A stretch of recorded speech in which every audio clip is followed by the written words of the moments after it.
പരിശുദ്ധ പരമ ദിവ്യകാരുണ്യത്തിന് എന്നേരവും ആരാധനയും സ്തുതിയും പുകഴ്ചയും ഉണ്ടായിരിക്കട്ടെ. പരിശുദ്ധ പരമ ദിവ്യകാരുണ്യത്തിന് എന്നേരവും ആരാധനയും സ്തുതിയും പുകഴ്ചയും ഉണ്ടായിരിക്കട്ടെ. പരിശുദ്ധ പരമ ദിവ്യകാരുണ്യത്തിന് എന്നേരവും ആരാധനയും സ്തുതിയും പുകഴ്ചയും ഉണ്ടായിരിക്കട്ടെ. ഇന്നത്തെ ഒന്നാമത്തെ വായനയിലെ വചനങ്ങൾ അങ്ങനെ തന്നെ ഒന്ന് വായിക്കാം. അത്രയ്ക്ക് ഒരു കുടുംബത്തെ നേർവഴിയിൽ നടത്താനായിട്ട് ശക്തമായിട്ടുള്ള വചനങ്ങളാണ്. ദാവീദ് മരിക്കാൻ കിടക്കുമ്പോൾ മകനായ സോളമനെ വിളിച്ചു കൊടുക്കുന്ന അന്ത്യോപദേശമാണ് നമ്മൾ വായിക്കുന്നത്. മർത്യൻ്റെ പാതയിൽ ഞാനും പോകുന്നു. ഞാൻ മരിക്കാൻ പോവാണ്. എന്നിട്ട് മകന് കൊടുക്കുന്ന ഉപദേശം കാണണം. ഒരപ്പനും അമ്മയ്ക്കും ഒരു മകന് വേണ്ടി കൈമാറാവുന്ന, വരുന്ന തലമുറകൾക്ക് വേണ്ടി കൈമാറി കൊടുക്കാവുന്ന ഏറ്റവും നല്ല ഉപദേശങ്ങളിൽ ഒന്നാണ് വിശുദ്ധ ഗ്രന്ഥത്തിൽ നമ്മളിത് കാണുന്നത്. ധീരനായിരിക്കുക, പൗരുഷത്തോടെ പെരുമാറുക, നിന്റെ ദൈവമായ കർത്താവിൻ്റെ ശാസനങ്ങൾ നിറവേറ്റുക, അവിടുത്തെ മാർഗത്തിൽ ചരിക്കുകയും അവിടുത്തെ ചട്ടങ്ങളും പ്രമാണങ്ങളും കൽപ്പനകളും സാക്ഷ്യങ്ങളും അനുസരിക്കുകയും ചെയ്യുക. നിന്റെ എല്ലാ പ്രവൃത്തികളും ഉദ്യമങ്ങളും വിജയമണിയും.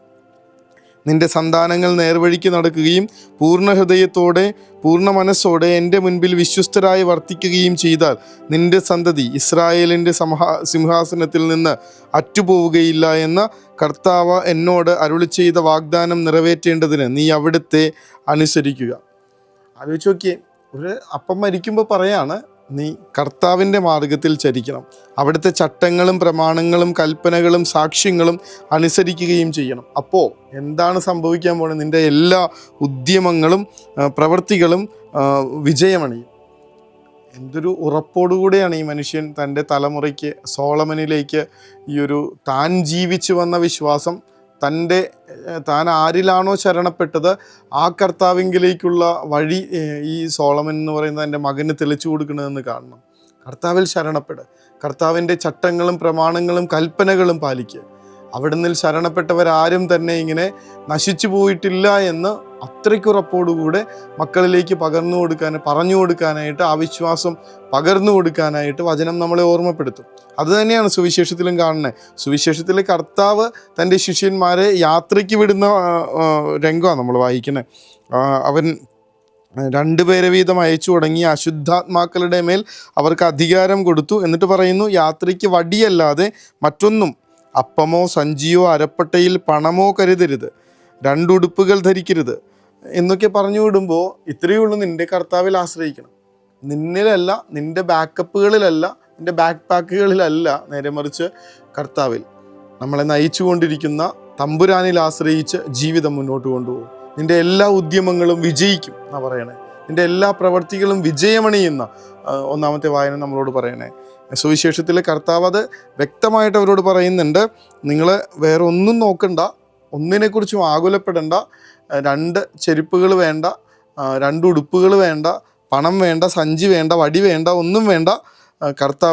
കർത്താവിൽ ആശ്രയിച്ച് നിങ്ങളുടെ യാത്ര, ഈ ജീവിതയാത്ര മുന്നോട്ട് പോവുക എന്ന് പറഞ്ഞിട്ട് അതനുസരിച്ച് പോയ മനുഷ്യരുടെ ജീവിതം അങ്ങനെ ആയിരുന്നു എന്ന് വചനത്തിൻ്റെ അവസാനം നമ്മൾ വായിക്കുന്നുണ്ട്. ശിഷ്യന്മാർ പുറപ്പെട്ടു, ജനങ്ങളോട് അനുതപിക്കണമെന്ന് പ്രസംഗിച്ചു, അനേകം പിശാചുക്കളെ പുറത്താക്കി, അനേകം രോഗികളെ തൈലം പൂശി സുഖപ്പെടുത്തി. കർത്താവിൽ ആശ്രയിക്കുന്നവർ അവരുടെ ജീവിതം സ്വസ്ഥമാക്കുക മാത്രമല്ല ചെയ്യണേ, ചുറ്റുമുള്ള അവരുടെ പരിസരങ്ങളെ കൂടി സൗഖ്യപ്പെടുത്തുന്നുണ്ട്, വിശുദ്ധീകരിക്കുന്നുണ്ട്, ബന്ധനങ്ങളിൽ നിന്ന് മോചിപ്പിക്കുന്നുണ്ട്. അത് സോളമൻ രാജാവിൻ്റെ ജീവിതത്തിൽ നമ്മൾ കാണും. ദാവീദ് പറഞ്ഞുകൊടുത്തതനുസരിച്ച് തൻ്റെ രാജ്യത്തെ ഭരിച്ച, ദൈവത്തിൽ ആശ്രയിച്ചുകൊണ്ട് അവിടുത്തെ കൽപ്പനകളും ചട്ടങ്ങളും പാലിച്ച് ഈ ഇസ്രായേലിനെ നയിച്ച കാലം അത്രയും സോളമൻ ദാവീദിനേക്കാൾ മെച്ചപ്പെട്ട് ഇസ്രായേലിനെ ഭരിച്ചായിരുന്നു. എപ്പോഴാണോ ആ കൽപ്പനകളും ചട്ടങ്ങളും മറന്നുപോയത്, ആ സമയത്താണ് ഇസ്രായേലിൻ്റെ വീഴ്ച തുടങ്ങുന്നത്.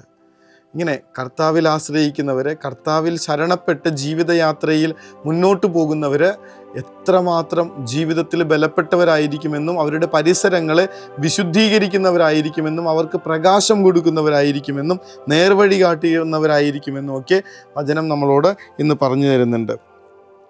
കർത്താവിൻ്റെ ഈ ഒരു വലിയ ശക്തിയിൽ ആശ്രയിച്ചുകൊണ്ട് ജീവിക്കാനായിട്ട് കർത്താവെ ഞങ്ങളെ സഹായിക്കണമെന്ന് പ്രാർത്ഥിക്കാം.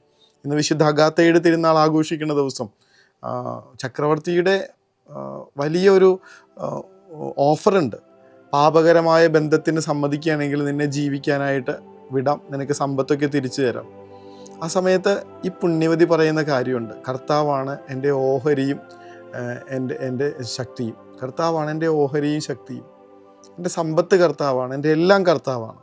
അതോടുകൂടെ ക്രുദ്ധനാകുന്ന ഈ മനുഷ്യൻ അവരുടെ സ്തനങ്ങൾ രണ്ടും മുറിച്ച് കളയുന്നുണ്ട്.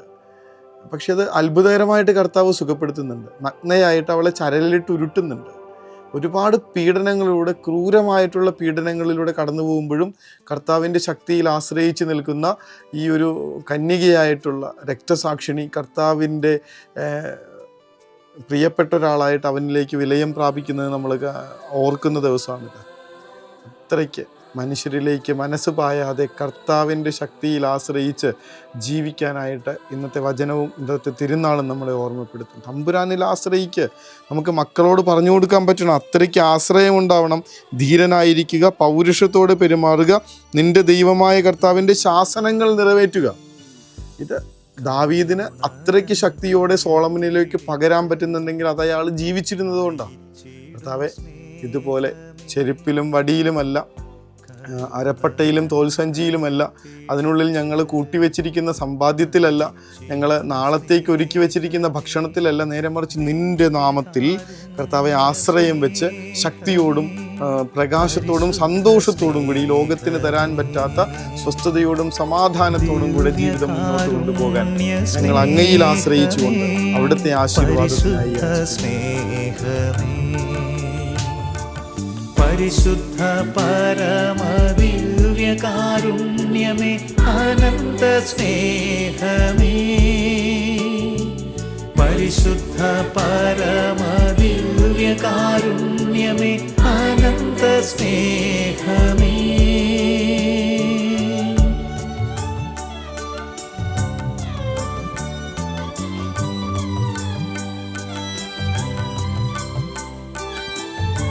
പരിശുദ്ധ പരമ ദിവ്യ കാരുണ്യത്തിന് എന്നേരവും ആരാധനയും സ്തുതിയും പുകഴ്ചയും ഉണ്ടായിരിക്കട്ടെ.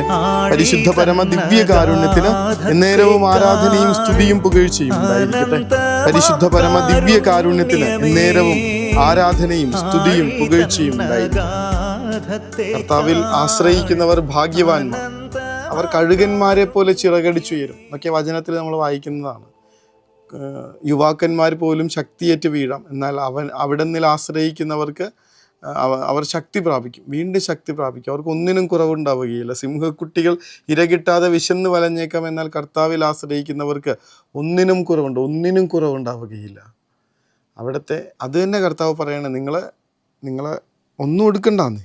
തമ്പുരാനിൽ ആശ്രയിച്ചു കഴിഞ്ഞാൽ നമ്മൾ വചനത്തിൽ കാണുന്നത് പോലെ ഈ ശിഷ്യന്മാർ ഇറങ്ങിപ്പോകുമ്പോൾ അവരുടെ കയ്യിൽ ഒന്നുമില്ല, ഒരു പൊതി ചോറ് പോലും ഇല്ലാതെ ഇറങ്ങിപ്പോയ മനുഷ്യർ കൊടുത്തത്രയൊന്നും ഈ ലോകത്ത് വേറൊരാളും ഈ ലോകത്തിന് കൊടുത്തിട്ടില്ല. അതാണ് കർത്താവിൽ ആശ്രയം വയ്ക്കുന്നവരുടെ നിറഞ്ഞിരിക്കുന്ന കൈ, നിറഞ്ഞിരിക്കുന്ന മനസ്സ്. ആ ഒരു വാക്കുകൊണ്ട്, അവരുടെ സാന്നിധ്യം കൊണ്ട് അവർ തങ്ങളുടെ പരിസരങ്ങളെ അനുഗ്രഹം കൊണ്ടും ചൈതന്യം കൊണ്ടും നിറയ്ക്കുന്നത്. കർത്താവെ, ഞങ്ങളങ്ങയിൽ ആശ്രയിക്കുന്നു, ഞങ്ങളെ അവിടുത്തെ ഉപകരണങ്ങളാക്കണേ. പ്രാർത്ഥിക്കാം. കരുണ തൻ കയർ പിടിച്ച് നയിച്ചിടും സ്നേഹമേ, ദിവ്യകാരുണ്യ സ്നേഹമേ, പരിശുദ്ധ സ്നേഹമേ, പരിശുദ്ധ പരമദിവ്യകാരുണ്യമേ, അനന്ത സ്നേഹമേ, പരിശുദ്ധ പരമദിവ്യകാരുണ്യമേ, അനന്ത സ്നേഹമേ.